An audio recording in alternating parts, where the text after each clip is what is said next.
Diyos, makakapanood na ako ng tao. Tanggol to, tanggol. Ano na to, last episode na to eh.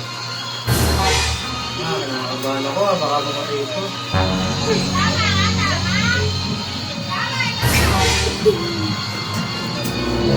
Yun, namatay rin si Rigor! Woo!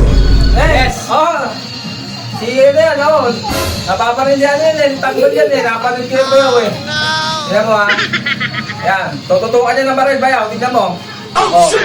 Tapos tatakbo ngayon yung ano dyan, nanunumbong sa kaibigan niya. Na binaril yung kahapi niya. Ganyan nga bayaw, napanood kita yan. Yan, tututukan niya yan.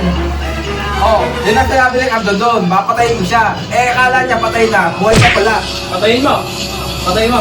Patayin mo yung pinanonood ko. Patayin mo. Patayin mo, patayin mo. Sige, tarantado ko. Igay mo. Igento mo. Pero, sinabi ko lang naman kasi napanood ko na kasi yan, bayaw. Okay, igento mo, ayusin mo. Last episode na yan eh. Bayaw naman, dapat palang tao dito kanina, tontuwa ako. Last episode yung tanggal yan o, batang yapo yan. Mas maganda kasi kinukwento ko na lang. Ayaw, ako yung trabaho, tapos pinanood ko yan. Hindi ko mapanood sa trabaho ko yan. Pinanood ko, tapos walang tao dito, tontuwa ako. Dumating ka. Sige, igento mo.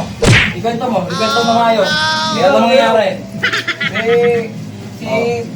Diba, hindi mo alam. Alis. Ito. Tado ka. Oh, shit! Storbo. Wiset.